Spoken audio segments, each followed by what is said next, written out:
Hello and good morning everyone. आज के lecture में हम क्वांटम मैकेनिक्स को ही कंटिन्यू रखेंगे और आज का हमारा जो टॉपिक होगा वो लीनियर वेक्टर स्पेस के ऊपर होगा। और ये टॉपिक एग्जाम में काफ़ी टाइम 4 मार्क्स के अंदर पूछ लिया जाता है, तो स्टार्ट करते हैं। तो लीनियर वेक्टर स्पेस के अंदर क्या होगा, हमारे पास एक सेट होगा, ठीक है। उस सेट के अंदर कुछ एलिमेंट्स होंगे, वो एलिमेंट्स नंबर भी हो सकते हैं, वो एलिमेंट अल्फ़ाबेट भी हो सकते हैं, वो एलिमेंट कोई सिंबल भी हो सकता है। तो हमने यहाँ पे एक एल सेट ले लिया, उस सेट के जो एलिमेंट हैं यू वी डब्ल्यू या फिर सो ऑन, कुछ भी इसके अंदर एलिमेंट्स हो सकते हैं। और इन एलिमेंट्स की अगर मैं किसी कॉम्प्लेक्स नंबर के साथ मल्टीप्लाई करवाऊँ, जैसे हमारे पास ये एक एलिमेंट यू है, अगर मैं इस यू की एक कॉम्प्लेक्स वेरिएबल अल्फ़ा के साथ अगर मैं इसकी मल्टीप्लाई करवाऊँ, मल्टीप्लाई करवाने के बाद हमारे पास कुछ भी एक्स वाई जेड कुछ भी एक रिजल्ट आएगा, तो यहाँ पे ये जो रिजल्ट आएगा वो किसके अंदर प्रेजेंट होगा, वो भी इस सेट का ही एक पार्ट होगा, ठीक है। ये तो बात थी मल्टीप्लिकेशन की। अगर मैं इसके किसी भी एलिमेंट के सेट के किसी भी एलिमेंट को उठाऊं, मान लिया मैंने वी ले लिया और इस वी की वी के अंदर मैं अगर मैं यू को ऐड कर दूं, तो ऐड करने के बाद जो रिजल्ट आएगा वो रिजल्ट भी इस एल सेट का ही एक नंबर होगा, एक पार्ट होगा, ठीक है।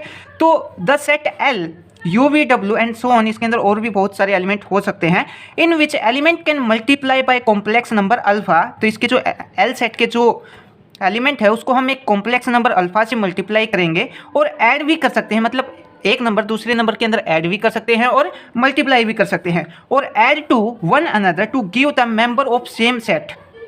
तो ऐड करने के बाद जो आंसर आएगा वो इस सेट के अंदर प्रेजेंट होगा, या मल्टीप्लाई करने के बाद जो रिजल्ट आएगा वो भी इस सेट के अंदर प्रेजेंट होगा। इसी को हम बोलते हैं लीनियर वेक्टर स्पेस। तो आई होप आपको ये समझ में आ गया होगा लीनियर वेक्टर स्पेस का डेफिनेशन क्या होता है। उसके बाद नेक्स्ट पॉइंट के ऊपर चलते हैं। The element of vector space are vectors. तो इस जो वेक्टर स्पेस जो सेट हमने लिया है एल, इस एल के अंदर जो एलिमेंट्स हैं वो सब क्या है, वेक्टर्स हैं। उसके बाद u and v are in l। जो l सेट है, l सेट के अंदर u और v क्या है, एक एलिमेंट्स हैं। तो अगर मैं इस u की मल्टीप्लाई अल्फा के साथ कर दूं, u की मल्टीप्लाई अल्फा के साथ कर दूं, तो हमारे पास एक रिजल्ट आएगा। रिजल्ट मान लिया कुछ भी एक्स वाई जेड, हमारे पास x रिजल्ट आता है। तो ये जो x रिजल्ट आया है वो इस l सेट के अंदर प्रेजेंट होगा, या फिर वो इस l सेट का ही एक पार्ट होगा, ठीक है। उसके बाद सेकंड में क्या बता रखा है, u प्लस वी। अगर मैं v के अंदर u ऐड कर दूं तो जो रिजल्ट आएगा, कुछ भी मान लिया हमने z रिजल्ट आएगा, तो ये जो z है वो इस l सेट का एक पार्ट होगा, ठीक है। तो यहाँ पे यही बता रखा है, ये जो अल्फा u आएगा और u प्लस वी आएगा वो किसका पार्ट होगा, आल्सो इन l, वो भी l के अंदर प्रेजेंट होगा। उसके बाद हम बात करते हैं जो लीनियर वेक्टर स्पेस है ये कुछ प्रॉपर्टी को सेटिस्फाई करता है। कुछ एडिशन की प्रॉपर्टी होती हैं, कुछ मल्टीप्लिकेशन की प्रॉपर्टी होती हैं। तो the operation of multiplication and addition must satisfy this condition. तो इन कुछ कंडीशन को सेटिस्फाई करेगा। तो सबसे पहली जो कंडीशन है वो क्या है, क्लोजर प्रॉपर्टी। क्लोजर प्रॉपर्टी के अंदर क्या होगा, इस एल सेट के जो एलिमेंट, एल सेट के एलिमेंट हमने क्या क्या लिया है, यू लिया है, वी लिया है, डब्ल्यू लिया है और सो ऑन, ठीक है। अगर मैं इसके कोई भी दो एलिमेंट को ऐड कर दूं, u प्लस वी को हमने ऐड कर दिया, और ऐड करने के बाद जो रिजल्ट आएगा, जो z रिजल्ट आएगा, ये जो z आएगा वो भी इस l सेट का एक पार्ट होगा। इसको हम बोलते हैं क्लोजर प्रॉपर्टी। क्लोजर प्रॉपर्टी को सेटिस्फाई करेगा। उसके बाद जो सेकंड प्रॉपर्टी है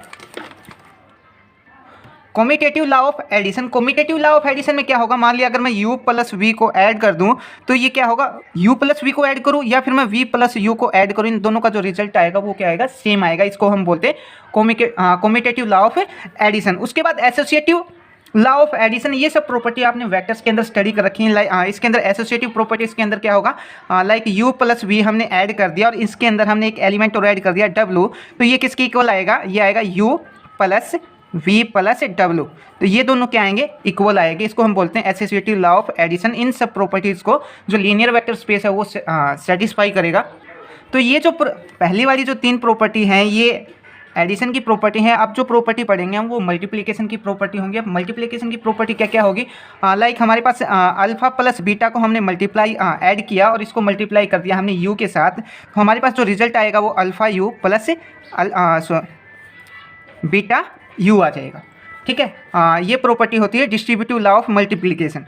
उसके बाद एसोसिएटिव लॉ ऑफ मल्टीप्लिकेशन की प्रॉपर्टी में क्या आएगा, और डिस्ट्रीब्यूटिव में हम एक टाइप से और लिख सकते हैं, अल्फा हमारे पास क्या है, u प्लस वी है, तो इसको हम ऐसे लिख सकते हैं alpha u plus alpha v। ये सब डिस्ट्रीब्यूटिव लॉ के अंदर आएगा। उसके बाद जो नेक्स्ट प्रॉपर्टी है associative law of multiplication. Associative law of multiplication में क्या होगा, मान लिया हमारे पास अल्फा और बीटा है, इसके अंदर है कोई भी एक एलिमेंट u, ठीक है। तो इसको हम कैसे लिख सकते हैं, अल्फा ब्रैकेट बीटा और u, इसको हम लिख सकते हैं। तो जो लीनियर वेक्टर स्पेस है वो इन सब एडिशन की प्रॉपर्टी और मल्टीप्लिकेशन की जो प्रॉपर्टी है उन सबको सेटिस्फाई करेगा। उसके बाद जो 6 प्रॉपर्टी है, 6 प्रॉपर्टी में हमारे पास यू एक उस एल सेट का एक नंबर है। अगर मैं इसको आइडेंटिटी मैट्रिक्स के साथ मल्टीप्लाई करवा दूँ या आइडेंटिटी ऑपरेटर्स के साथ या यूनिट ऑपरेटर के साथ अगर मैं इसको मल्टीप्लाई करवा दूँ तो हमारे पास क्या आएगा, यू एलिमेंट आएगा। और यहाँ पे जो आई है वो आइडेंटिटी या फिर यूनिट ऑपरेटर है। उसके बाद जो एक छोटी सी प्रॉपर्टी और रहती है, अगर हमारे पास इस एल सेट का हम कोई भी एक एलिमेंट उठा लूँ, मान लिया हमने यहाँ पे यू उठा लिया और इस यू के अंदर अगर मैं नल वेक्टर को ऐड कर दूँ, नल वेक्टर या फिर जीरो वेक्टर को ऐड कर दूँ, तो हमारे पास जो रिजल्ट आएगा वो यू वेक्टर ही आ जाएगा। इसी जो लीनियर वेक्टर स्पेस है वो इन सब प्रॉपर्टीज़ को सेटिस्फाई करेगा। आई होप आपको लीनियर वेक्टर स्पेस समझ में आया हो। Thank you.